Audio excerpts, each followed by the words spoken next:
Maayong buntag mga kaigsuonan. Happy Sabbath day sa matag usa kanato. Diin ka man nadapit sa tibok kalibutan. Happy Sabbath mga kaigsuonan. Yes, my part this very morning is to have the promotional talk. And definitely none other things that I could promote this very day is ang mga grupo diin asa ko na bilong mga kahigalaan ko. Yes, I belong to the ASI, the Adventist Layman Services and Industries dito sa Western Mindanao Conference.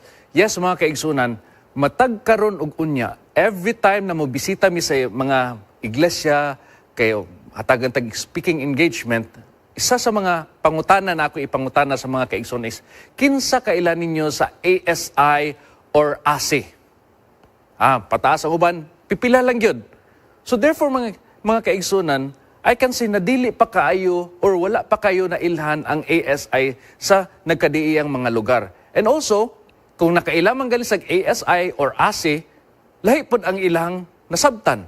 Lahi po ang connotation. Yes, because nagkalain lang lugar, may na, kinsa may nakailan nyo sa ASI or ASI? ASI, para man na sa mga dato, para man na sa mga adunahan, mga negosyante, para naman sa mga professionals, mga doktor, abogado. Yes, mga kaigsunan, posible, sakto ka, but mga kaigsunan, atong sabton kung unsa gyud ay ang ASI sa ato ang iglesia. Yes, mga kaigsunan, atong pagasugdan, the Adventist Layman Services and Industries, or ASI, is a membership-based organization of the Seventh-day Adventist lay people who are enthusiastic about actively participating in the church's global mission. To spread the gospel of Christ to the world is the main objective ani na grupo mga kaigsunan ko. And this unique people, yes, diverse group of members, diverse ya kay of course lahi-lahi na mga grupo sa mga tao, lahi-lahig profession, lahi-lahig mga hiyas, lahi-lahig mga interes, pero nagkaabot, maybe if you are a business owner or if you are a professional, para musuporta sa buluhaton. Yes, mga kaigsunan, sa ato nakita sa definition sa ASI, atong nasabtan na the ASI is willing to support the ministry. Now, hagpat-hagpato nato kung unsa kini ang ASI o kinsa man ang mulangkob or gilangkuban ining mga ASI. Para maklaro gyud nato sa mga wala nakaila kung unsa kining ASI. Yes, mga kaigsunan, padayon ta. Ang ASI kuno is involved by Seventh-day Adventist lay people. Pasabot niya na, kung mahisgot nga ni kag lay people, mga tao o mga membro sa Iglesia del Séptimo Día sa Adventista na wala na employed sa ato ang buluhaton. Dili ka pastor, dili ka ministro, dili ka officer. Yes, mga kaigsunan, you are the lay people. Kung mere member ka sa atong iglesia, kabahin ka or pwede ka mulangkob ni ining ASI. Yes, kay daghan may gaingon, ang ASI para ra gyud na sa mga professionals, mga dato, mga ani-ani mga tao. Yes, mga posible mga kaigsunan, but you are also professional. Yes, moingon ta ang doktor, professional. Ang mga abogado, professional, engineer, professional. But ingon po sila, apil na para sa mga negosyante ra gyud na siya, but no mga kaigsunan, it's for all. Yan naman, if you are a carpenter, a mason, o unsa may trabaho, driver ka, mga kaigsunan, you are already professional in your own field. Mga kaigsunan, like, for example, ako, dili, kung papandayon ko nimo og bangko, lamisa man lang, kay dili ko karpentero or dili ko mambuhatay ni ana, posible, mga piang-piang yun na, magtuya-tuya yun ang bangko. Kaya nga naman, dili na nako linya, dili nako profession. If you are a carpenter, you are already professional in your own field. Magsalig nimo sa imong bulaton. Like for example, ang ASI is all walks of life.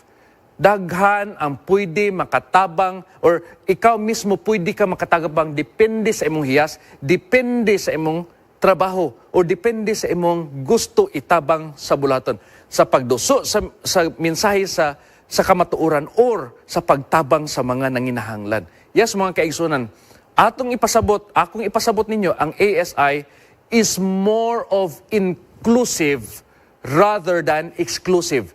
Inclusive, pasabot na, kita tanan, apil ta ni ini, kaysa maingon na, para sila, ilahara na, para na sa mga dato, mga kaigsunan, para sa ana nila.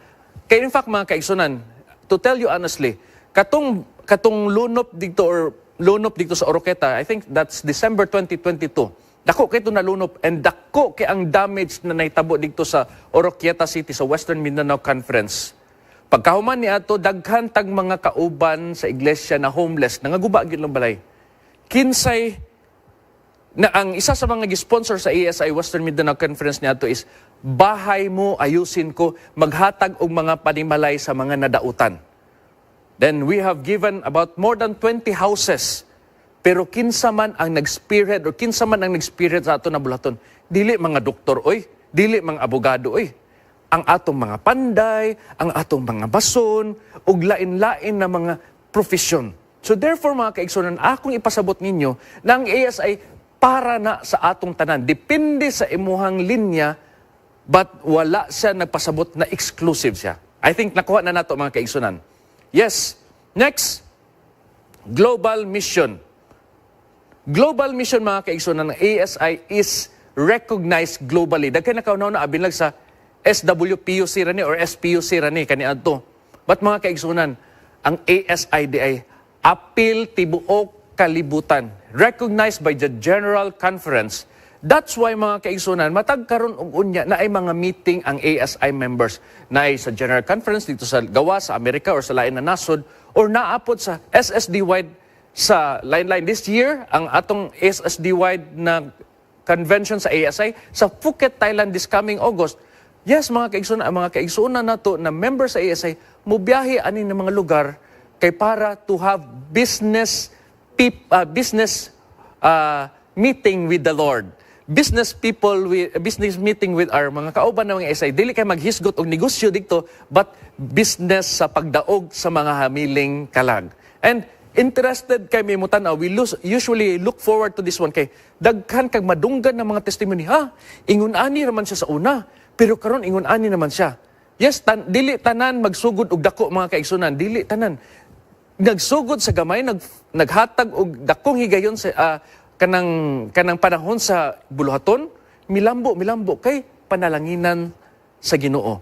Yes, mga kaigsunan, ang ASI, mo na ma-misinterpret taon sa mga kaigalaan na, mga laagan man ning mga ASI, mga kaigalaan ko, sultian tamos tinod, ato po biyan ng tiguman ng mga pagbiyahe ni ana, ticket, hotel, tiguman nga naman, gi-prioritize lang gyud ang bulaton sa Ginoo ug ang pagsalmot niini. Ing-ani ka importante. So therefore mga kaigsunan, yes, posible mo biyahe, pero importante ka na mga biyahe mga kaigsunan. Lain-lain ng mga delegado sa WMC, maabot sa lain-lain ng mga lugar. And in fact, mga kaigsunan, meet ni mga lain ng mga people. I believe that person is the owner of the Lacoste, South Asia. Nakalimot ko siyang name, na-meet na naman dito. Adventista di ay. Adventista day mga kaigsunan. So daghan tag mga kaila, o daghan tag mga tawo, na wala nato na ilahan na, recognize po day kailo sila sa ilahang mga lugar. O isa pa niya na, grabe ka-active sa buluhaton. Yes, global mission. Mission and conferences, naapod sila yung mga meetings. Ang dito ka na sa Western Mindanao Conference, natay matagkaroon niya ng mga meetings na gilangkuban sa mga ASI mga members. Yes, ang isa sa mga objective po sa ASI is to spread the gospel.